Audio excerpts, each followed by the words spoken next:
ادھر جاؤ.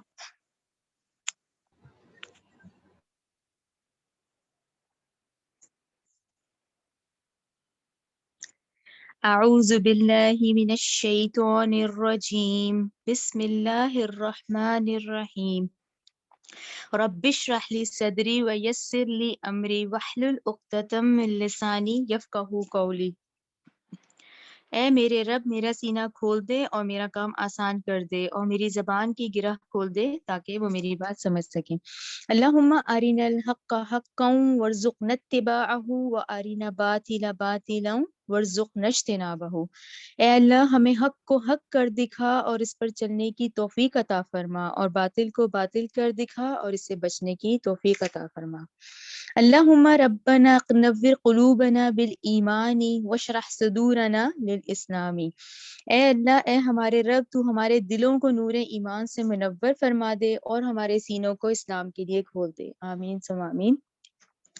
اچھا، انشاءاللہ آج ہم سورہ انفال شروع کریں گے. ٹھیک ہے، مصحف کی ترتیب میں آج ہم سورہ انفال جو 8ویں نمبر کی سورت ہے وہ شروع ہوگی انشاءاللہ. اچھا، اب یہاں پر آپ لوگ اپنے طور پہ ذرا سا ہم اگر دیکھ لیتے ہیں جو پچھلا ہم لوگوں نے ابھی تک پڑھی ہیں. آپ لوگوں نے سب سے پہلے سورہ فاتحہ پڑھی جو کہ مکی سورت تھی، اور یہاں آپ لوگ اس کو ذہن میں رکھ لیں کہ سورہ فاتحہ مکی دور میں 5ویں نمبر پہ مکمل سورت نازل ہوئی. ٹھیک ہے نا، جب وحی کا نزول شروع ہوا ہے 5ویں نمبر پہ مکمل سورت سورہ فاتحہ ہے، وہ آپ لوگوں نے پڑھی. ٹھیک ہے، اس کے بعد ہم نے پھر پڑھی سورہ بقرہ، سورہ آل عمران. یہ کیا ہے؟ یہ میں نے آپ لوگوں کو لکھوایا تھا، اس کو حدیث میں الزہراوین کہتے ہیں، روشن تابناک صورتیں. یعنی آپ اور میں، ہم لوگوں کی لائف کے اندر یہ آ جانی چاہیے اب، کیونکہ اب ہم نے سمجھ کے پڑھی ہے نا کہ حدیث میں آتا ہے کہ جو بقرہ اور آل عمران کی تلاوت بہت کرے گا قیامت کے دن، جو کہ جس سخت دن کی ہمیں وارننگز دی جا رہی ہیں کہ اس دن سے پہلے پہلے تیاری کر لو، اس دن جب سورج سوا نیزے پہ ہوگا تو وہاں یہ دونوں صورتیں جو اس کی بہت تلاوت کرے گا وہ صاحبان کی شکل میں اس شخص کے اوپر ہوں گی جو کہ سورہ بقرہ اور سورہ آل عمران کی بہت تلاوت کرے گا. تو یہ اب ہماری زندگیوں میں آ جانا چاہیے. ٹھیک ہے، کیونکہ اب آپ لوگوں نے اسے سمجھ کے پڑھا ہے. یہ ایک جوڑا کی شکل میں ہے، بقرہ آل عمران. ٹھیک ہے نا، چوتھے نمبر پہ آئے. چوتھی اور پانچویں سورہ نساء، سورہ مائدہ، یہ بھی جوڑے کی شکل میں ہے، اور یہ ہم مدنی دور میں آ گئے تھے. سورہ فاتحہ مکی صورت، بقرہ آل عمران مدنی صورتیں، نساء مائدہ جوڑے کی شکل، معاشرتی احکامات ہم نے اس میں پڑھے تھے، یہ کیا ہے؟ مدنی صورتیں. اچھا، اس کے بعد پھر ہم نے ایک اور جوڑا پڑھا، سورہ انعام، سورہ آراف. رائٹ، ابھی پڑھ کے ہٹے ہیں سورہ انعام، سورہ آراف. یہ مکی جوڑا تھا، یعنی ہم پھر مکی دور میں انٹر ہوئے، ہم نے وہ تمام حالات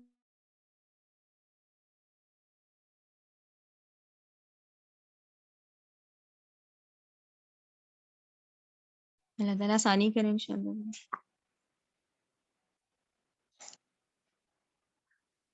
جی، اب یہاں پر پھر سورہ انعام اور سورہ آراف. سورہ انعام، سورہ آراف ہم پھر مکی دور میں تھے، جو یہ پھر جوڑے کی شکل میں ہے، جس میں کہ سورہ انعام کے بارے میں آتا ہے کہ یہ 70,000 فرشتے اس کو لے کے اترے تھے، تو یہ پوری مکمل نازل ہوئی. ٹھیک ہے نا، یہ آپ لوگوں کی یاد دہانی کے لیے ہے. سورہ آراف، سورہ انعام کا جوڑا پڑا. اب پھر ہم مدنی دور میں انٹر ہو گئے ہیں، یعنی اب جو ہم آج سورہ انفال پڑھیں گے، سورہ انفال، سورہ توبہ، یہ آپ لوگ سب ذہن میں رکھیں، یہ پھر ایک جوڑے کی شکل میں ہے. سورہ انفال، سورہ توبہ، اور یہ ہم پھر دوبارہ مدنی دور میں آ گئے ہیں. یعنی آج کی سورت کا یہ آپ لوگوں کو ہو گیا، جو آج ہم سورت پڑھیں گے یہ ہم پھر مدنی دور میں انٹر ہو گئے. اس میں پھر ایک جوڑا ہے سورہ انفال، سورہ توبہ کا. یہ ہو گیا کلیئر. اچھا، اب یہ جو سامنے نوٹس لگے ہیں نا، آپ ان کی طرف آ جائیں. یہ بہت دھیان سے سنیں، کیونکہ آج جو سورت شروع کرنی ہے اس کے اندر سارا کا سارا ہم غزوہ بدر پڑھیں گے. ٹھیک ہے نا، اسلام کا پہلا مارکہ، پہلی غزوہ جو ہوئی تھی غزوہ بدر. لیکن اس کے پس منظر بہت ضروری ہے. جب تک ہم پس منظر ذہن میں رکھ لیں گے نا تو پھر انشاءاللہ آیات سمجھنے میں آسانی ہوگی انشاءاللہ. اچھا، اب آ جائیں یہاں پر اپنے پہلے یہ نوٹس جو لگے ہوئے ان کی طرف. اچھا، اب یہاں جو ہم بات شروع میں آج کروں گی، یہ جو مکی دور کے 12 سال ہیں نا، یہ صرف 3 پوائنٹس ہے جو آج آپ نے ذہن میں رکھنے ہیں. مکہ کے جو 12 یا 13 سال ہیں اس کے 3 اہم نقطے ہیں جو آج ہم ڈسکس کریں گے. وہ کیا ہے؟ اچھا، اب آپ لوگوں نے جس نے سب نے سیرت پڑھی ہوئی ہے تو ہم اس بات سے واقف ہے کہ نبی کریم صلی اللہ علیہ وسلم کی وہ جو 40 سالہ زندگی ہے، وہی سے پہلے، نبوت سے پہلے، اس میں جو اہل مکہ ہیں وہ واقف تھے کہ نبی کریم صلی اللہ علیہ وسلم بتوں کی پوجا نہیں کرتے. رائٹ, وہ جانتے تھے, لیکن کیا ہو رہا تھا, وہ نہیں کر رہے تھے, باقی کر رہے تھے. ٹھیک ہے نا, یہ ماحول تھا نا اس وقت مکے کا کہ بھی وہ 360 بت ہیں, ان کی پوجا ہو رہی ہے, لیکن نبی کریم صلی اللہ علیہ وسلم تو تب بھی نہیں کرتے تھے. ٹھیک ہے. اچھا, دوسرا اہم نقطہ کہ ان کا جو پیشہ تھا تجارت, پروفیشن جو تھا تجارت کا, اس میں واحد نبی کریم صلی اللہ علیہ وسلم ہے کہ جو اپنی چیز بیچتے تھے تو اپنے نقص کا بتا دیتے تھے, مال کے نقص کا بتا دیتے تھے. یعنی تجارت میں اہل مکہ واقف تھے کہ آپ صلی اللہ علیہ وسلم جب اپنی چیز سیل کرتے ہیں تو اس کا نقص ہمیں بتا دیتے ہیں. ٹھیک ہے نا, وہ یہ بھی جانتے تھے. آپ صلی اللہ علیہ وسلم بتوں کی پوجا نہیں کرتے تھے, یہ بھی وہ جانتے تھے. ٹھیک ہے نا, اسی وجہ سے تو وہ صادق اور امین کے نام سے مشہور تھے. یہ تو ہو گئے وہ 40 ایئرس. ٹھیک ہے نا, جس میں کہ ٹھیک ہے ایک ہے نوجوان جو نہیں کرا, باقی جو ہے کر رہے ہیں, بات ختم ہو گئی. اب جب وحی کا آغاز ہوتا ہے اور یہ وحی کا نزول شروع ہو جاتا ہے, اور یہاں پر جو سب سے اہم نقطہ ہے جو اہل مکہ کے لیے یہ اعلان تھا, وہ کیا تھا؟ اعلان پھر ان کے لیے یہ تھا کہ یہ تم نے جو 360 بت بنائے ہوئے ہیں ان کو چھوڑو اور ایک اللہ کو مانو. بات آپ لوگوں کو کلیئر ہوئی کہ وہ جو 40 سال میں بھی وہ نہیں کر رہے تھے تو کوئی جھگڑا نہیں تھا. اب جب اس بات کو پوائنٹ آؤٹ کر دیا گیا کہ اب تم یہ غلط کام کر رہے ہو, اس کو چھوڑو, ان سب بتوں کو چھوڑ کے ایک اللہ کو مانو, تو وہاں سے ان کی دشمنی شروع ہو گئی. یعنی وہ جھگڑا کیا تھا, آخر وہ ایک ہی قبیلہ تھا, سارے اہل قریش ہیں, وہ پہلے بھی جانتے تھے کہ آپ صلی اللہ علیہ وسلم نہیں کر رہے, وہ پہلے بھی جانتے ہیں کہ آپ امانت دار تاجر ہیں.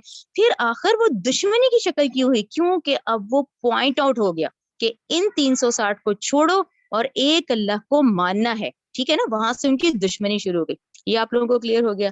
اچھا, پھر آگے ہم کیا دیکھتے ہیں, آگے ہم یہ دیکھتے ہیں کہ اب نبی کریم صلی اللہ علیہ وسلم کی جو دعوت شروع ہوئی اس میں لوگ ایمان لانے لگ گئے. ہم یہی کہتے ہیں نا, پھر وہ صحابہ کی تعداد ایک جماعت بن گئی اور لوگ ایمان لانے لگ گئے. اچھا, اب وہاں کیونکہ اتنی تعداد میں ایمان والے تو بہت کم ہیں. اچھا, جو ایمان لانے والے تھے اس وقت نبی کریم صلی اللہ علیہ وسلم پر, جو ایمان لانے والے تھے ان کے لیے کیا آرڈر تھا؟ ان کے لیے آرڈر تھا پیسو ریزسٹنس کا. اس کا کیا مطلب ہوا کہ اپنے دفاع کے لیے ہاتھ نہیں اٹھانا. یہ بہت ہم دیکھتے ہیں مکہ کی تاریخ کے ان 12 سالوں میں, ہم دیکھتے ہیں کہ اتنا تشدد ہو رہا ہے, اتنا ظلم ہو رہا ہے, لیکن وہاں پر کیا حکم ہے کہ اپنے دفاع کے لیے بھی ہاتھ نہیں اٹھانا. اچھا, یہ آپ لوگ پڑھ آئے ہیں سورہ نساء 77, آپ لوگ پڑھ رہے ہیں کفو ایدیکم, کہ اپنے ہاتھوں کو باندھے رکھو, روکے رکھو. یعنی کہ یہ بہت مشکل ہے کہ آپ دیکھیں کہ اپنا ساتھی ہے, وہ اتنا پٹ رہا ہے, لیکن اس کی مدد کے لیے نہیں جانا, اپنے ہاتھ باندھ کے رکھو. ٹھیک ہے نا, اپنے دفاع کے لیے بھی ہاتھ نہیں اٹھانا. ٹھیک ہے. اچھا, یہاں ہمیں سیرت سے یہ پتہ چلتا ہے کہ صرف ایک دفعہ ہوا ہے ان 12-13 سالوں میں.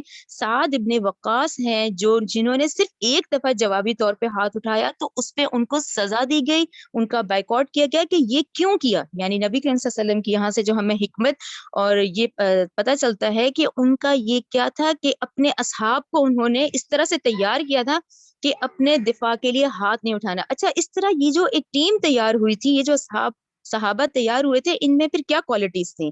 اس رزلٹ میں پھر کیا کوالٹیز ان میں تھیں؟ یہ دعوت تھی, پھر اس میں ڈسپلن تنظیم آ گیا, اور اس میں یہ ان کی ٹریننگ تربیت ہو گئی, اور ان میں کوٹ کوٹ کے صبر بھر گیا.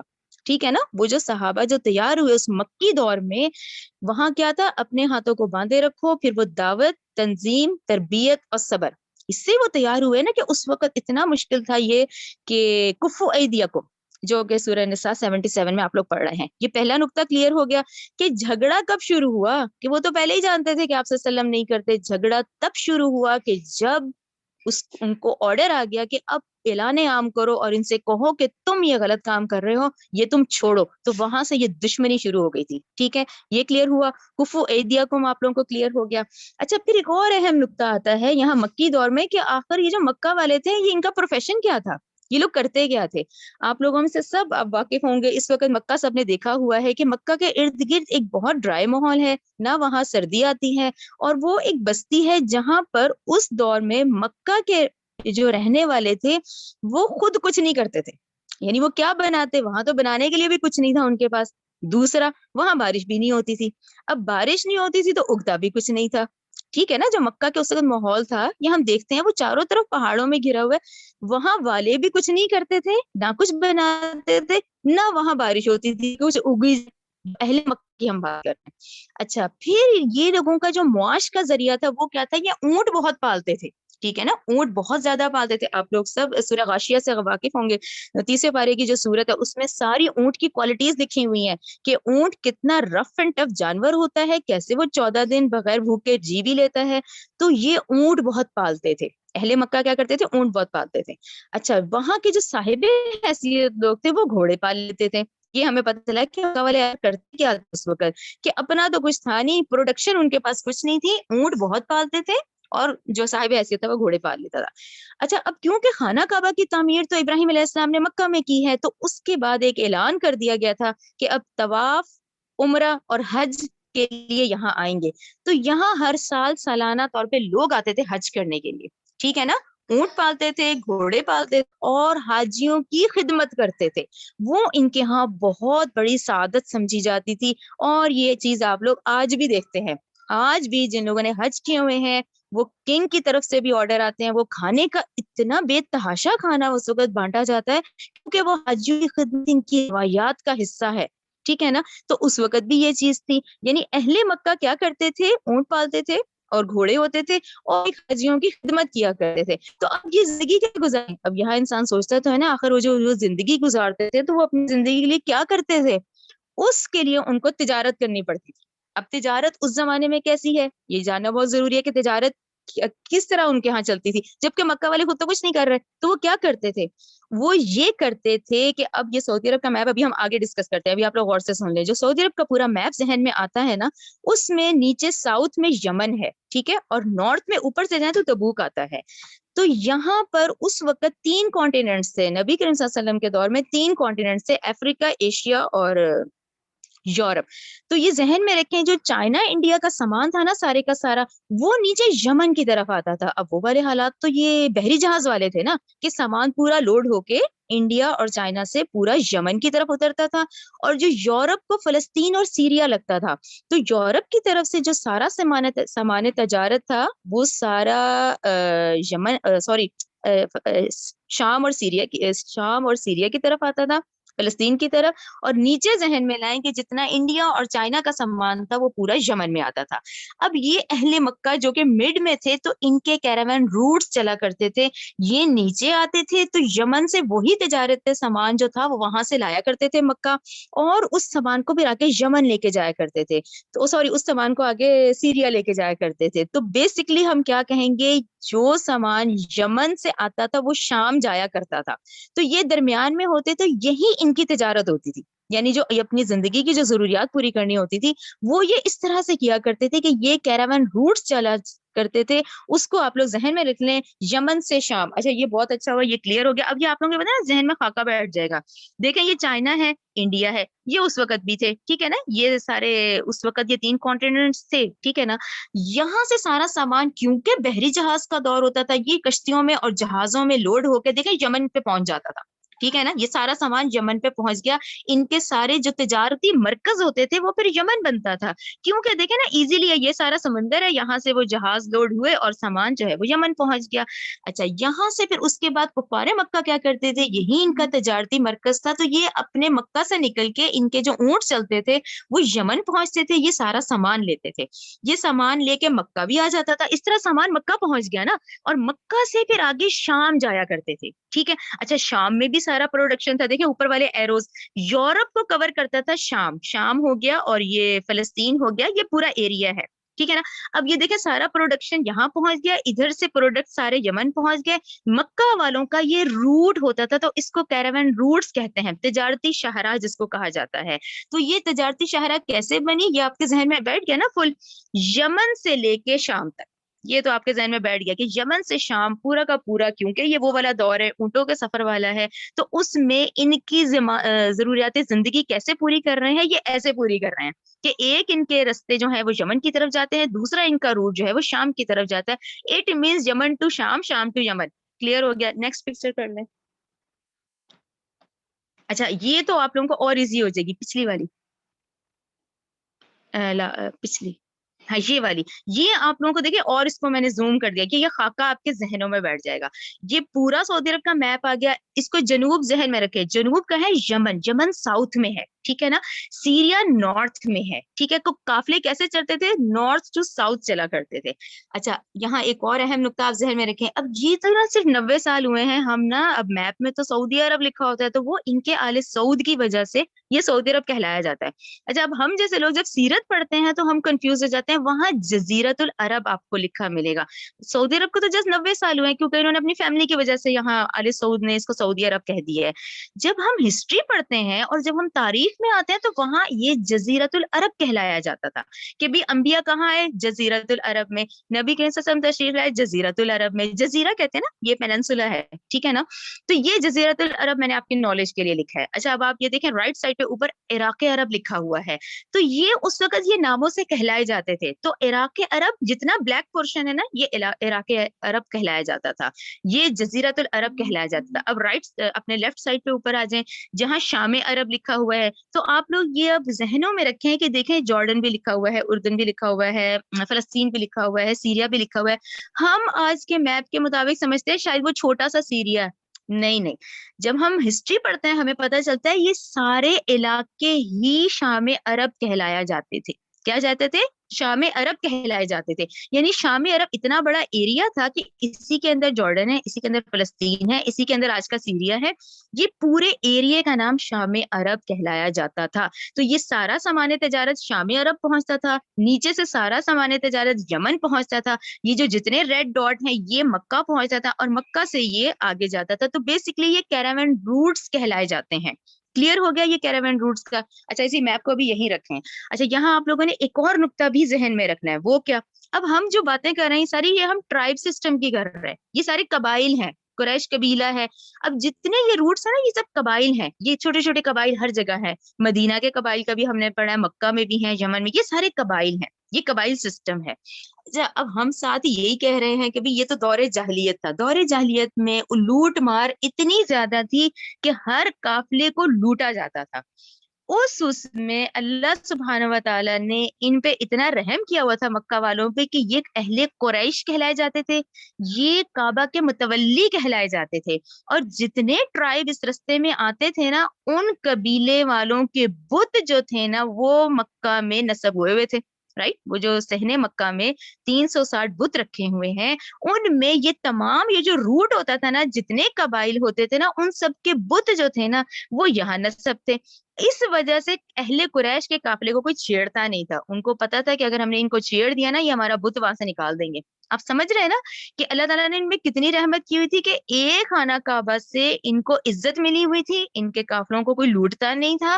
اور یہ یمن سے شام, شام سے یمن جو ہے ایزیلی اپنا سامان تجارت لے کے گھومتے پھرتے تھے پورے. اور یہ جو ہے یہ مدینہ, اسی لیے میں نے رستے میں لکھا ہے کیونکہ یہ وہاں سے گزر کے جاتے تھے. مدینہ اور ارد گرد کا جو علاقہ تھا یہ وہیں سے گزر کے جاتے تھے, وہاں سے آگے نارتھ کی طرف شام میں نکل جاتے تھے. یہ آپ لوگوں کو سارا کلیئر ہو گیا کہ مکہ کے ان 12 سالوں میں پہلا کہ وہ تو پہلے بھی جانتے تھے لیکن دشمنی کہاں ہوئی؟ جب اوپن اعلان عام ہو گیا. دوسرا, ان کو کہا گیا تھا اپنے ہاتھ روک کے رکھو صحابہ کو. تیسرا, ان کا یہ تجارت اپنے ذہن میں رکھ لیں کہ یہ تجارتی روٹ تھے اس وقت کے, کہ یہ کھلا آتے جاتے تھے. یہ اللہ نے ان پہ فضل کیا ہوا تھا کہ ان کو کوئی چھیڑتا نہیں تھا, کیونکہ یہ کعبہ کے متولی تھے, اور کعبہ میں نسب جتنے بھی بت تھے وہ ان ٹرائبس کے ہی تھے. تو ان کو پتا تھا کہ اگر ان کو چھیڑ دیا نا تو یہ ہمارا بت نکال دیں گے. کلیئر ہو گیا؟ یہ روٹ بھی آپ لوگوں کا ذہن میں بیٹھ گیا. یہ north to south, south to north چلتا ہے. یہ ساؤتھ ٹو نارتھ اپنے ذہن میں بٹھا لیں, ٹھیک ہے. نارتھ سیریا, ساؤتھ یمن, اور مکہ کہاں ہے؟ مڈ میں, اور مدینہ اوپر ہے, ٹھیک ہے. یہ آپ کی پوری ذہن میں اسکیچ بیٹھ گیا. اب آگے آ جائیں. اچھا آگے اب کیونکہ ہم مدنی دور میں ہیں اور یہاں ہمیں سب کو پتا ہے کہ ان 12 سال کے بعد اتنے تشدد اور مخالفت کے بعد پھر اللہ تعالیٰ کا حکم آ گیا کہ اب ہجرت کر لی جائے مدینہ کی طرف. رائٹ. اچھا اب یہ کیونکہ آج کی صورت سارا غزوہ بدر ہے تو اس سے پہلے کا پس منظر ذہن میں رکھنا ضروری ہے, اور یہ روٹس بھی رکھنے ضروری ہیں, ٹھیک ہے. اب آپ آ جائیں مدینہ میں, کہ مدینہ میں جب نبی کریم صلی اللہ علیہ وسلم تشریف لائے ہیں تو وہ ربیع الاول کا مہینہ بتایا جاتا ہے. رائٹ, ربیع الاول میں تشریف لائے ہیں. اچھا ربیع الاول میں جب آپ صلی اللہ علیہ وسلم اللہ کے حکم سے ہجرت کر کے مدینہ تشریف لے آئے ہیں, تو وہاں شروع کے جو 6 مہینے ہیں, کیسے اپنے ٹپس پہ آپ خود رکھیں, ربیع الاول, ربیع الثانی, جمادی الاول, جمادی الثانی, رجب, شعبان, ٹھیک ہے نا. یہ 6 مہینے ہو گئے نا ٹپس پہ. ان 6 مہینوں میں بڑے اہم کام ہوئے تھے. کون سے؟ نمبر 1 اولن سب سے پہلے آپ نے مدینہ جاتے ہی مسجد نبوی کی تعمیر کی تھی. مسجد نبوی کی تعمیر کیوں کروائی گئی؟ یہ ایسا مرکز بنا جو دارالعلوم تھا, جو عبادت گاہ تھا اور پارلیمنٹ ہاؤس تھا. یعنی کہ کوئی بھی مسئلہ ہوگا اس مرکز پہ ڈسکس کیا جائے گا. یہ ایک مرکز بن گیا تھا. مسجد نبوی کی تعمیر ایک مرکز تھا. ٹھیک ہے. ثانین نمبر دوسرا کون سا ان 6 مہینوں میں اہم کام ہوا تھا؟ دوسرا اہم کام یہ تھا کہ آپ صلی اللہ علیہ وسلم نے مہاجرین اور انصار میں مواخات کا رشتہ قائم کر دیا تھا, جس سے نہ صرف مہاجرین کے معاشی اور معاشرتی مسائل حل ہو گئے تھے, بلکہ مدینہ میں ان دونوں گروہ, یہ جو دونوں فریق تھے, ان میں ایک ایسا اتحاد آ گیا تھا جس سے, جو معاشرہ وجود میں آ گیا تھا, جس سے افراد محبت اور اخلاص کے گہرے رشتے میں منسلک ہو گئے تھے. ٹھیک ہے نا. وہ جو مواخات بھائی چارہ کہتے ہیں, وہ تمام مہاجرین, اب وہ دیکھیں نا ان کی تعداد 155 بتائی جاتی ہے. اب کہیں آپ کو 170 میں ملتی ہے, راؤنڈ فگر 50 اور 55 ہے, یا تو وہ 150 ہے یا 155 ہے. وہ کیا کرتے, وہ تو اپنے گھر بار تجارت سب چھوڑ آئے تھے, ان کو انصار کا بھائی بھائی بنا دیا. ٹھیک ہے نا. کتنی خوبصورتی, آپ حکمت دیکھا کریں یہاں ساتھ ساتھ نبی کریم صلی اللہ علیہ وسلم کی ذہانت اور حکمت, کہ پہلے 6 مہینوں میں مسجد نبی کی تعمیر مرکز, پھر ان دونوں کو بھائی بھائی بنا دیے گیا, مہاجرین اور انصار کو. تیسرا بہت اہم نقطہ ہے, تیسرا کون سا کام ہوا تھا ان 6 مہینوں میں؟ تیسرا اہم کام یہ ہوا تھا, اسے میثاق مدینہ کہا جاتا ہے. یہ آپ لوگوں نے ذہن میں بٹھانا ہے, کیونکہ آگے قرآن اسی ترتیب سے چلتا ہے. اس کو ذہن میں رکھیے گا آج والی ڈسکشن کو, کہ میثاق مدینہ بہت ہی اہم تھا. میثاق مدینہ کیا تھا؟ میثاق مدینہ یہ تھا کہ پھر ذہن میں لائے, مدنی دور میں مدینہ میں 5 قبائل رہتے تھے. 2 کون تھے؟ اوس و خزرج تھے. یہ کون ہے جو انصار کہلائے گئے تھے؟ یہ کون ہے؟ یہ بت پرست ہی تھے, جو کہ بعد میں نبی کریم صلی اللہ علیہ وسلم پر ایمان لے آئے تھے. اوس و خزرج کے لوگ. کلیئر ہو گیا. 3 کون تھے؟ 3 جو تھے یہ وہی یہودی قبائل تھے جو کہ آخری نبی کی تمام نشانیاں دیکھ کے عرب میں آ کے یہ آباد ہو گئے تھے. کون تھے؟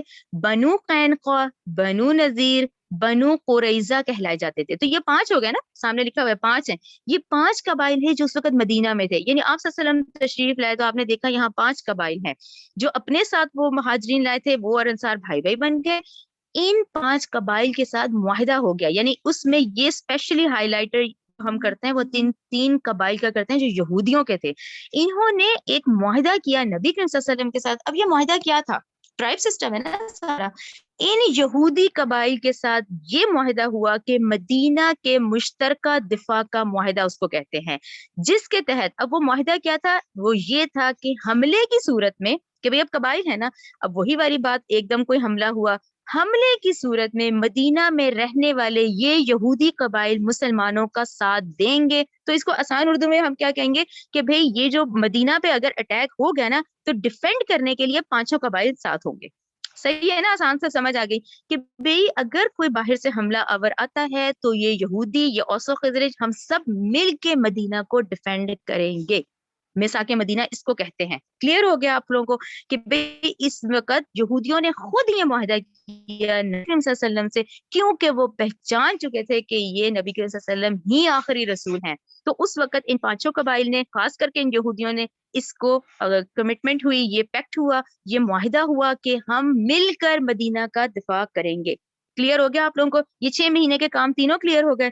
پہلا کہ مسجد نبی کی تعمیر, دوسرا وہ بھائی بھائی بنا دیے گئے, تیسرا یہ معاہدہ کر دیا گیا کہ کوئی حملہ آور جو باہر سے آئے گا تو مدینہ میں رہنے والے 5 قبائل مل کر دفاع کریں گے, یعنی ڈیفینڈ کریں گے مدینہ شہر کا. یہ آپ لوگوں کو کلیئر ہو گئی ساری. یہ ودن 6 months یہ کام ہو گئے.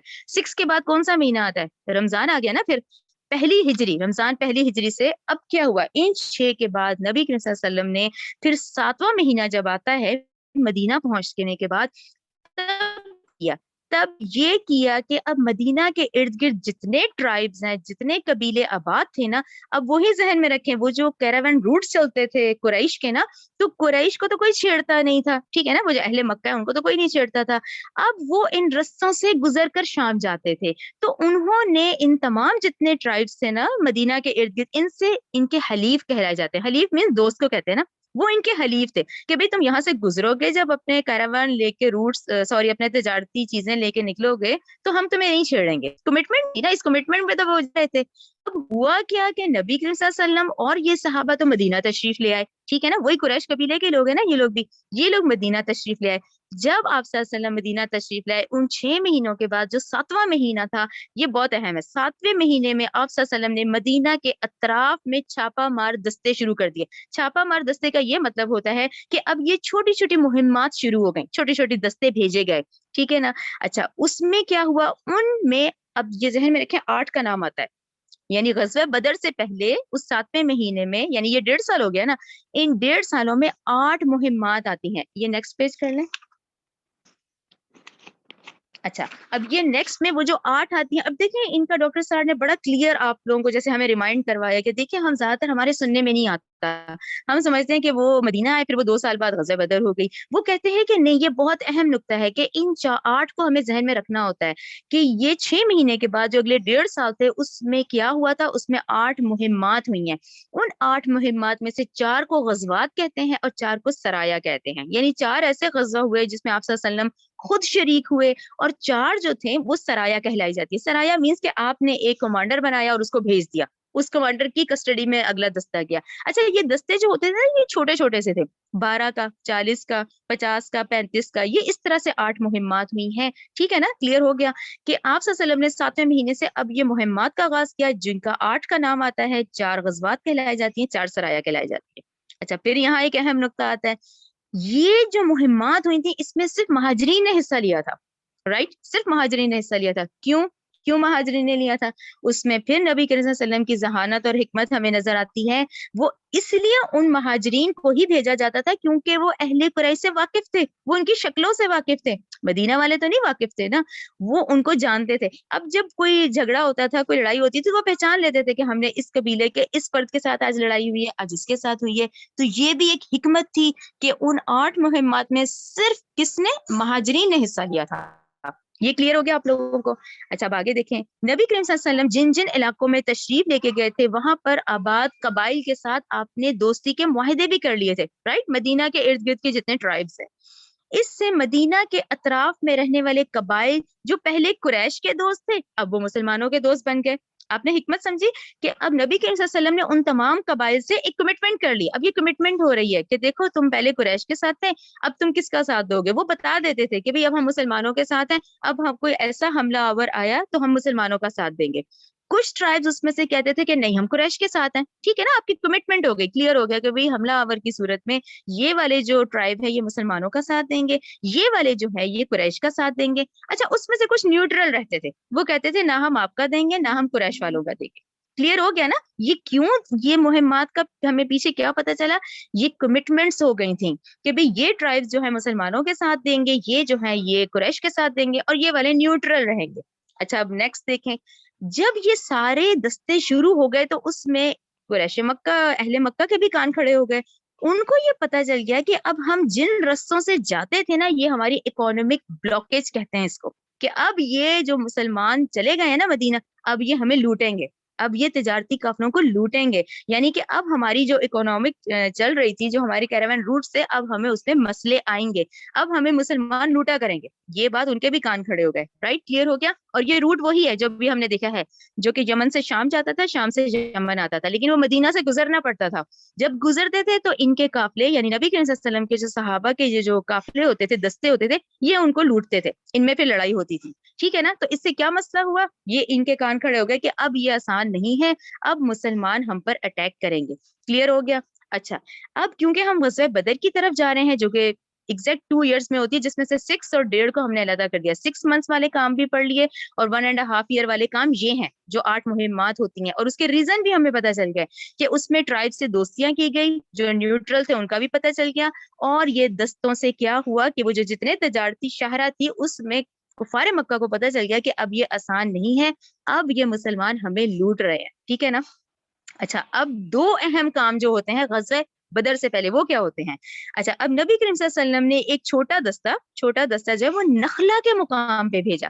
نخلا کہاں ہے یہ آپ لوگ ذہن میں رکھیں، مکہ اور طائف کے درمیان ہے، مکہ اور طائف ہے نا، اس کے درمیان میں نخلا کی وادی ہے۔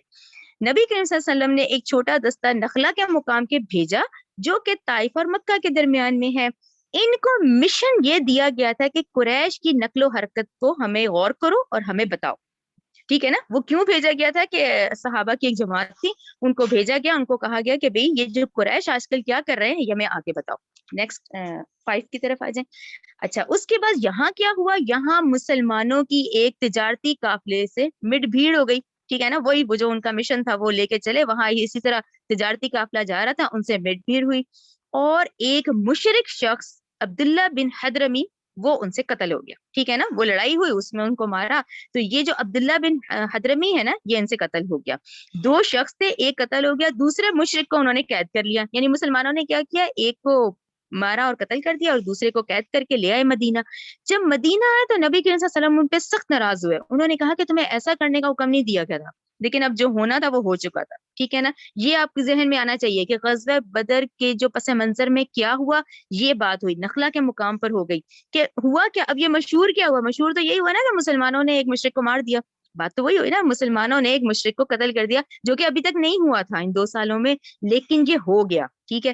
اچھا دوسرا اہم نقطہ کیا ہوا, دوسرا کیا واقعہ پیش آیا, دوسرا یہ واقعہ پیش آیا کہ یہاں پر مکہ سے ایک بڑا قافلہ نکلا تھا. مکہ سے ایک قافلہ نکلا تھا, تجارتی قافلہ تھا, جس کے سپہ سالار ابو سفیان تھے. ابو سفیان سے آپ سب واقف ہیں, پہلے یہ اسلام کے دشمن تھے لیکن بعد میں یہ ایمان لے آئے تھے. ٹھیک ہے نا, تو یہ ابو سفیان کا ایک قافلہ تھا جو کہ بہت بڑا تجارتی قافلہ تھا, 50 تیر انداز ان کے پاس تھے, جو مکہ سے شام کی طرف جا رہا تھا. ٹھیک ہے نا, مکہ سے شام کی طرف جا رہا تھا. اچھا یہاں آپ ذہن میں رکھیں, جب یہ جا رہا تھا اس کی اطلاع مدینہ والوں کو مل گئی تھی. رائٹ, مدینہ والوں کو اطلاع مل گئی تھی کہ مکہ سے ایک قافلہ ہے جو کہ جا رہا ہے.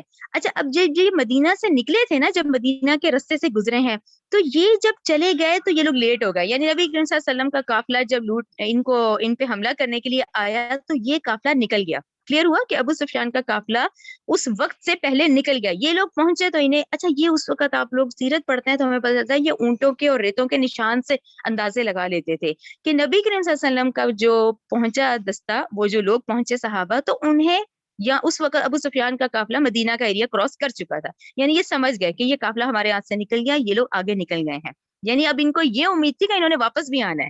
یعنی اب دوسری امید کیا ہوئی کہ ایک دفعہ تو ان کے ہاتھ سے نکل گئے. ٹھیک ہے نا, نبی کریم صلی اللہ علیہ وسلم نے قافلے کا تعاقب کیا, مگر وہ لوگ بچ نکلنے میں کامیاب ہو گئے. یعنی اب یہ نکل گئے.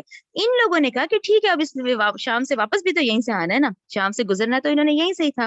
ٹھیک ہے, یہ کلیئر ہو گیا آپ لوگوں کو کہ یہ ابھی تو بچ کے نکل گئے. اب وہاں کیونکہ ابو سفیان بھی اندازہ لگا چکے تھے کہ ان لوگوں نے ہمارا تعاقب کیا ہے اور ہم ان کے ہاتھ نہیں آئے ہیں, تو اس وقت شام کی تیاری میں جب انہوں نے خرید و فروخت کر لی, وہ منافع بھی بہت ہوا. اور منافع ذہن میں رکھیں, 50,000 دینار لکھا ہوا ہے ہر جگہ پوری سیرت میں کہ 50,000 دینار, جس کو انہوں نے کہا سمجھانے کے لیے آپ یہ دیکھیں کہ جیسے آج کے مطابق 262 کلو سونا نہیں ہوتا, 262 کلو سونا, کتنی اس کی اس وقت وہ ہوگی رقم. تو اتنا تعداد میں اس وقت اس کو پروفٹ ہوا شام میں. ابو سفیان کو جو شام کا پروفٹ ہوا وہ کتنا ہوا, 50,000 دینار کا. وہ سامان لے کے جب وہ وہاں سے نکلا ہے نا شام سے, لیکن اس کو بھی اندازہ تھا کہ یہ اہل مدینہ جو ہے یہ ہم پہ حملہ کریں گے, کیونکہ انہوں نے تعاقب کیا اور ہم نکل گئے.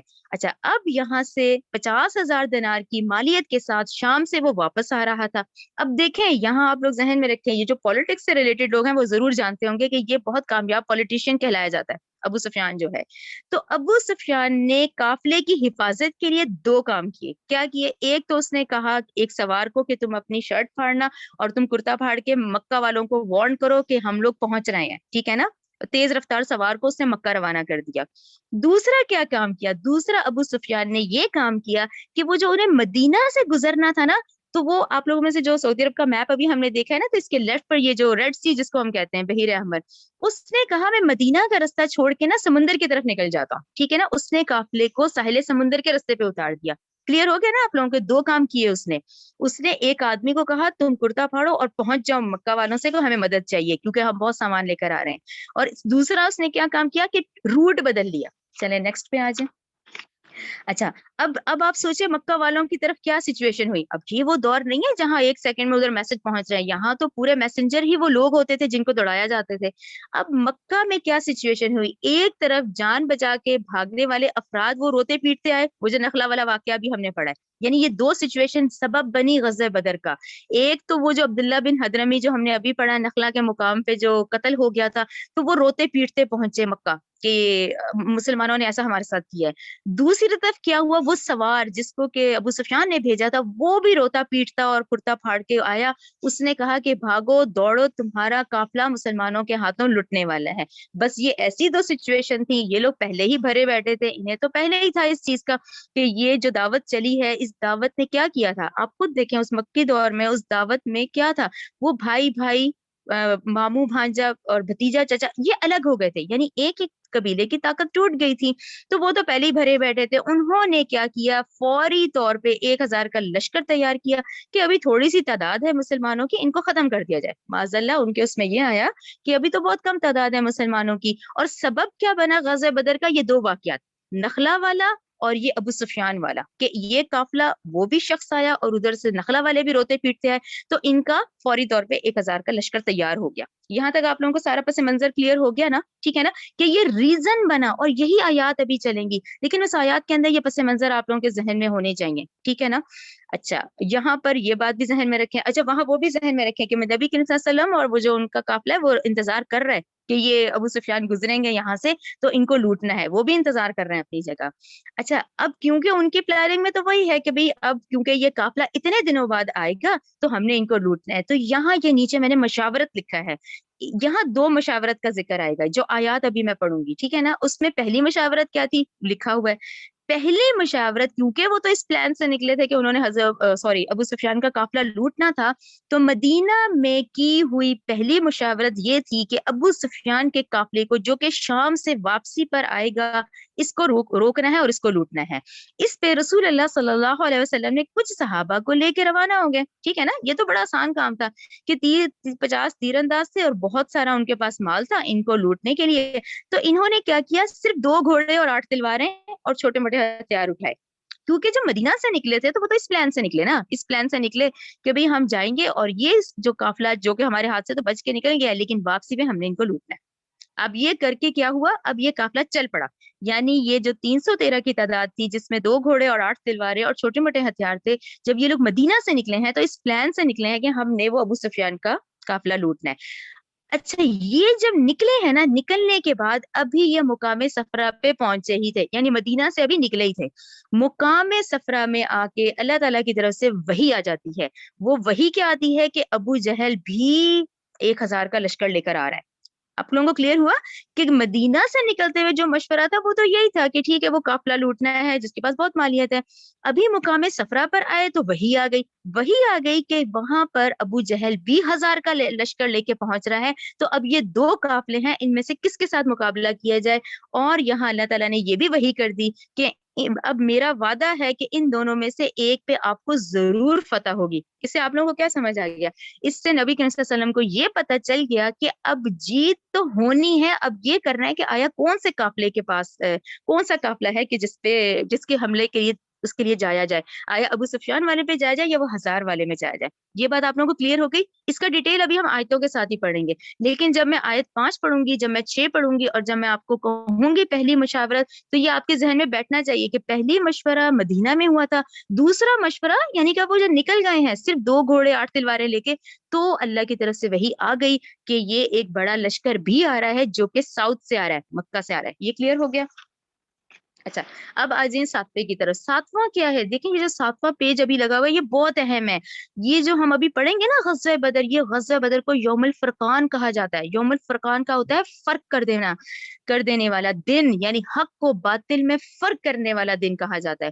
اچھا غزوہ بدر کب ہوئی ہے, یہ رمضان 2 ہجری میں ہوئی ہے, 17 رمضان کو ہوئی ہے. یہ ہمیں سب کو نالج میں ہونا چاہیے, اور یہ ڈیوائڈ جیسے کیا وہ آپ لوگ ذہنوں میں رکھیں. پہلے 6 مہینے میں کیا ہوا اور پھر 1.5 سال میں کیا ہوا. 6 مہینے والے امپورٹنٹ کام بھی ہم نے پڑھے, 1.5 سال کی 8 مہمات بھی ہم نے پڑھی, جس میں کہ یہ کمٹمنٹس ہو گئیں, وہ ٹرائب سے بھی ساری کمٹمنٹس ہو گئیں. اب آجیں ہجری 2 ہجری اور رمضان آ گیا, ٹھیک ہے نا, 2 سال ہو گئے مدینہ آئے ہوئے, اس میں یہ سارے کام ہوئے, ٹھیک ہے نا. اب یہاں پہ اس کو یوم الفرقان کہا جاتا ہے, اس کو غزوہ بدر کبریٰ کہا جاتا ہے. اور یہاں پھر ایک اہم بات ہے کہ دیکھیں یہ بہت کم تعداد تھی. اب آپ ذہن میں سوچیں انسان تیاری کیا کر کے نکلے اور مقابلہ اس کا 1000 کے ساتھ ہو گیا. اس پہ نبی کریم صلی اللہ علیہ وسلم کی بہت پیاری سیرت سے ہمیں دعا ملتی ہے, جو کہ آیت نمبر 9 ہم دیکھیں گے کہ اے اللہ, نبی کریم صلی اللہ علیہ وسلم کی یہ دعا تھی کہ اے اللہ تو نے مجھ سے جو وعدہ کیا ہے اسے پورا فرما, اے اللہ میں تجھ سے تیرے عہد اور تیرے وعدے کا سوال کر رہا ہوں. اے اللہ اگر آج یہ گروہ ہلاک ہو گیا تو تیری عبادت نہ کی جائے گی. اے اللہ اگر تو چاہے تو آج کے بعد تیری عبادت کبھی بھی نہیں ہوگی پھر, کہ یہ اتنی کم تعداد ہے اس وقت اور مقابلے میں اتنا بڑا لشکر ہے. تو اس پہ یہ آیت نمبر 9 ابھی ہم پڑھیں گے, وہ نازل ہوئی. اچھا پھر اب دوسری طرف دیکھیں, دوسری طرف کمانڈر کون ہے؟ دوسری طرف ابو جہل ہے جو 1000 کا لشکر لے کر آ رہا ہے. اور یہ میں آپ لوگوں کو پہلے بھی بتا چکی ہوں. دیکھیں ہم عام طور پہ ہمارے ذہنوں میں جو کفار مکہ کے خیالات ہوتے ہیں نا, وہ ایک ڈفرینٹ سوچ ہوتی ہے. جب ہم قرآن پڑھتے ہیں نا تو قرآن ہمیں اس بات کو گائیڈ کرتا ہے کہ جو کفار مکہ تھے یہ بھی ایک اللہ کو مانتے تھے, یہ جانتے تھے کہ کائنات اللہ نے بنائی ہے, لیکن یہ اس کے ساتھ 360 بتوں کی پیروی بھی کرتے تھے. یہ کہتے تھے ان کا بھی کچھ حصہ ہے. تو یہ جو ابو جہل تھا اس نے بھی اللہ سے ہی دعا کی تھی, رائٹ. یعنی اس جنگ میں نبی کریم صلی اللہ علیہ وسلم نے بھی دعا کی ہے, ابو جہل کی دعا بھی ہے. ابو جہل نے بھی پھر نکلتے ہوئے دعا کی. اچھا ابو جہل نے کیا دعا کی ہے؟ ابو جہل نے یہ دعا کی ہے کہ اے اللہ جس شخص نے, نبی کریم صلی اللہ علیہ وسلم نے, جس شخص نے ہمارے رحمی رشتے کاٹ دیے اور ہمارے پاس وہ کچھ لے کر آیا جسے ہم پہچانتے نہیں تھے, تو کل تو اس کو کچل کر رکھ دے. ٹھیک ہے نا, یعنی وہ چاہتا تھا کہ یہ یوم فرقان ہو, تو اللہ نے اس دن کو یوم فرقان بنایا. آپ کو سمجھ آئی کہ نبی کریم صلی اللہ علیہ وسلم نے بھی دعا کی اور ابو جہل نے کیا دعا کی, اور اس کی دعا سے پھر ڈاکٹر صاحب کہتے ہیں کہ آپ اس کی دعا کے لفظ نوٹ کریں کہ جس شخص نے ہمارے رحمی رشتے کاٹ دیے. یہ چارج تھا, یہ الزام تھا ابو جہل کا کہ وہ یہ کہتا تھا کہ نبی کریم صلی اللہ علیہ وسلم کی جو دعوت تھی اس نے ہمارے اس قریش قبیلے کی طاقت کو توڑ دیا. یعنی بھائی بھائی کا دشمن ہو گیا, ماموں بھانجے کا ہو گیا, چچا بھتیجے کا ہو گیا, بیوی میاں کا, یعنی یہ تو پورے قبیلے کی طاقت ٹوٹ گئی. جبکہ ٹرائب سسٹم میں سب سے بڑی طاقت ہی تعداد ہوتی ہے. تو یہ اس کا چارج تھا. تو اس نے بھی اللہ سے دعا کی کہ اللہ تو اس کو کچل دے جس نے ہمارے رحمی رشتے توڑے. آپ نے دیکھا کہ یہ دونوں دعاؤں کا ذکر ابھی ہم دیکھیں گے, ایک آیت نمبر 9 میں آئے گا اور ابو جہل کی دعا کا جو ذکر ہے وہ میں آیت نمبر 19 میں ہم پڑھیں گے. ٹھیک ہے نا. اچھا یہ میں نے آپ لوگوں کی نالج کے لیے پھر لکھا ہے کہ جب وہ پوری جنگ ہوتی ہے تو یہ 2 بچے ہیں, نوجوان ہیں, جنہوں نے ابو جہل کو قتل کیا تھا. معاذ بن عمرو ہیں اور معاذ بن افرا ہیں جنہوں نے ابو جہل کو قتل کیا تھا. اور وہاں نبی کریم صلی اللہ علیہ وسلم نے فرمایا تھا کہ یہ امت کا فرعون ہے, یعنی ہماری امت کا, نبی کریم صلی اللہ علیہ وسلم کی امت کا جو فرعون ہے وہ ابو جہل ہے. ٹھیک ہے. اس کو یوم الفرقان کیوں کہا گیا؟ کہ اس میں اللہ تعالیٰ نے دونوں کی دعا پوری کی, مسلمان کامیاب ہوئے اور ابو جہل نے خود کہا کہ آج اس کو کچل کے جس تو پھر ہمیں فرقان بتایا جائے. تو اللہ نے یہ یوم فرقان بنایا اس دن کو, کیونکہ اس نے بھی اللہ ہی سے ہی دعا کی تھی. یہ کلیئر ہو گیا آپ لوگوں کو؟ اچھا اب نیکسٹ, اب آپ پورا ریویو لے لیں اب تک کا کہ بھئی دیکھیں غزوہ بدر ہے جو کہ 2 ہجری میں ہوتی ہے, 17 رمضان. آپ سوچیں یہ مسلمانوں کا پہلا رمضان تھا, کتنا ٹف کہ جس میں یہ غزوہ ہوئی ہے. ٹھیک ہے. اچھا یہ مسلمانوں کا رائٹ سائڈ پہ لکھا ہے, لیفٹ پہ یہ کفار کے بارے میں لکھا ہے. ادھر کمانڈر نبی کریم صلی اللہ علیہ وسلم ہے, ادھر کمانڈر جو ہے کفار کا ابو جہل ہے. ادھر تعداد 313 ہے اور کفار کی تعداد 1000 ہے. اچھا 313 کو میں نے ڈیوائڈ کیا ہے کہ اوس کے لوگ جو ہیں وہ 61 تھے, خزرج جو قبیلہ ہے اس کے 170 تھے, یعنی انصار جو تھے وہ 60 + 170 ہو گئے, اور مہاجر کی تعداد جو تھی مہاجرین کی وہ 82 تھی. تو یہ ٹوٹل 313 بنتے. ٹھیک ہے. یہ 313 لوگ جو اس وقت نکلے ہیں. اچھا ان کی تلواریں 8 تھیں. ٹھیک ہے. اور یہ تو خیر پورے مسلح تھے, پورے مسلح کیل کانٹوں سے لیس تھے. اچھا اونٹ جو تھے ان کے پاس 70 تھے, ان کے پاس 900 تھے کفار کے پاس. مسلمانوں کے پاس صرف 2 گھوڑے تھے اور ان کے پاس کچھ نے 200 کچھ نے 300 لکھا ہے. اچھا اس میں شہید کتنے لوگ ہوئے؟ غزوہ بدر میں شہادت جن کو نصیب ہوئی وہ 14 صحابہ تھے, جس میں سے 8 انصار تھے, 6 مہاجر تھے. رائٹ, 8 انصار تھے, 6 مہاجر تھے. اور یہ آپ لوگ یاد رکھیں, یہ والی جو جنگ تھی, جو پہلی غزوہ تھی, یہ جو کفار آئے تھے نا, ان کے 70 بڑے سردار قتل ہوئے تھے. یعنی 70 جو ان کی کریم نے جس کو ہم کہتے ہیں, یہ 70 بڑے جو سردار تھے نا وہ ان کے اس جنگ میں قتل ہو گئے تھے, اور 70 ان کے قیدی بنے تھے. رائٹ, 140 کی تعداد ہوگی نا کہ 70 بڑے قتل ہوئے تھے اور 70 ہی قیدی بنے تھے. یہ کفار مکہ جو 1000 کی تعداد میں آئے تھے. اچھا یہ جو نیچے والا ہے نا, یہ آپ لوگ یاد کریں مصحف کی ترتیب میں تو اب ہم آل عمران پڑھ رہے ہیں, یعنی غزوہ احد تو ہم پڑھ رہے ہیں. اس میں نے آپ کو بتایا تھا کہ وہاں سیٹنگ کیسی ہوتی تھی کہ آگے مقدمہ ہوتا تھا, اس دستے کا نام ہوتا تھا, درمیان میں قلب ہوتا تھا, سپہ سالار قلب میں ہوتا تھا, رائٹ سائڈ والے کو میمنہ کہا جاتا تھا, لیفٹ والے کو میسرہ کہا جاتا تھا, اور ساقہ والے جو ہوتے تھے وہ پیچھے ہوتے تھے. رائٹ, یہ ہم لوگ سارا اس میں پڑھ رہے ہیں سورہ آل عمران, کیونکہ دیکھیں مصحف کی ترتیب اپنی ہے, زمانی ترتیب کے لحاظ سے تو اب ہم آج 2 ہجری پہ پڑھے ہیں, جو کہ اب ہم غزوہ بدر پڑھیں گے, لیکن آپ لوگ احد تو آل عمران میں پڑھ رہے ہیں نا, تو اس میں یہ قلب میں نبی کریم صلی اللہ علیہ وسلم تھے جب غزوہ بدر ابھی ہوتی ہے, تو میمنہ میں زبیر بن عوام ہے, اور میسرہ میں مقداد بن عمرو ہے, ساقہ میں قیس بن سعصع ہیں, ٹھیک ہے, یہ پورا ذہن میں رکھیں. اب ہم یہ اگلی بھی دیکھ لیتے ہیں. یہ تو ہو گئی ٹوٹل اب تک کا پس منظر, یہ اب آپ پس منظر ذہن میں رکھیں گے.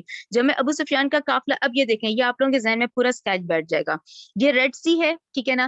اچھا یہ دیکھیں ہائی لائٹ بھی انہوں نے اتنا اچھا ہے وہ اورنج کلر سے کیے ہوئے ہیں, کہ مدینہ سے بدر جو روٹ آیا ہے وہ اورنج کلر کا ہے, ٹھیک ہے نا, مدینہ سے بدر روٹ آف دا مسلمس, کہ یہ لوگ مدینہ سے نکلے ہیں تو قافلہ لوٹنے نکلے ہیں, لیکن جب یہ صفرا کے مقام پہ پہنچے ہیں تو وہی آ گئی کہ بڑا لشکر بھی آ رہا ہے. یہ جو بلیو والا ہے روٹ آف دا قریش ہے, یعنی یہ جو مکہ سے ساؤتھ سے جو قافلہ نکلا ہے جو 1000 کا نکلا ہے وہ بدر کے مقام پہ پہنچا ہے, یہ بلیو کلر کا ہے.